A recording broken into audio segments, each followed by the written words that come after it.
Mucha gente cree que los accidentes de tránsito son producto de la fatalidad, o son producto de la mala suerte, o tal vez de alguna maldición de alguien.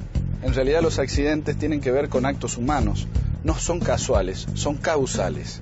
Hoy vamos a trabajar, vamos a pensar y vamos a hablar de los factores de riesgo. Las cosas que hacemos en la vía pública nos exponen enormemente, como por ejemplo, vea lo siguiente. ¿Usted piensa que esta mamá no quiere a su hijo? ¿Usted piensa que esta mamá no se preocupa por la seguridad de su hijo? ¿Que a lo mejor no lo deja subir una escalera o no lo deja ir hasta el kiosco de la esquina? Seguramente que sí.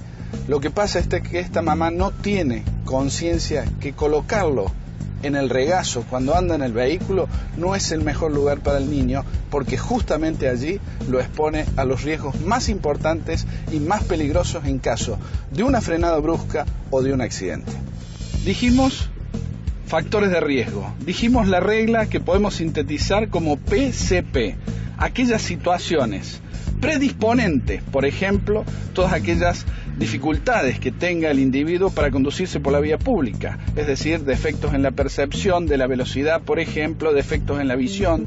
Dijimos condicionantes, por ejemplo, la ingesta de alcohol y el manejo de un vehículo, que hace que el individuo pierda enormemente las capacidades para resolver las situaciones de tránsito. Y finalmente dijimos precipitantes, aquellas cosas que nos acercan cada vez a los accidentes con mayor velocidad, como por ejemplo el exceso de velocidad. Acuérdese conmigo, PCP. Tenga en cuenta estas condiciones y estará haciendo prevención de los accidentes. Usted sabe que hay factores de riesgo que son muy importantes y que fácilmente podríamos alejarlos de las situaciones de conflicto y de accidentes, como por ejemplo las luces encendidas en los vehículos cuando circulan en tramos interurbanos. Y uno preguntará, ¿para qué las luces encendidas? Y para esto uno tiene que acordarse que una de las cuestiones fundamentales en ruta son las velocidades de los vehículos, y la segunda son que el ojo humano no distingue todos los colores de la misma manera. Por eso las luces encendidas nos permiten distinguir con mayor anticipación los vehículos que circulan en sentido contrario. Ahora manejo yo.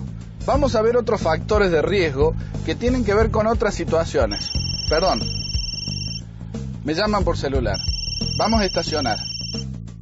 El problema del celular no es solo porque ocupamos una mano necesaria para conducir. Aun cuando tengamos algún sistema de manos libres, el tenor de la conversación es lo que distrae. Y entonces la forma de prevención de ese factor de riesgo es, ante un llamado, estacionarse tranquilo y allí recién poder involucrarnos en la conversación. Uno de los factores que más divierte a la gente cuando uno lo toca es el consumo de alcohol. ¿Y saben por qué? Porque el alcohol está ligado prácticamente a la historia del hombre.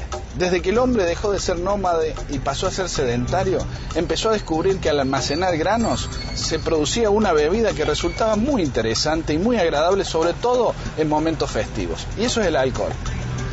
Después de más de 4.000 o 5.000 años, el consumo de alcohol sigue siendo una conducta aceptada, tolerada y hasta festejada, sobre todo con aquellos que se pasan de copas. Pero el problema que planteamos es que el alcohol es causante, según los datos más serios que se manejan en el mundo, en más de un 40% de los accidentes graves y sobre todo los mortales para los conductores de vehículos.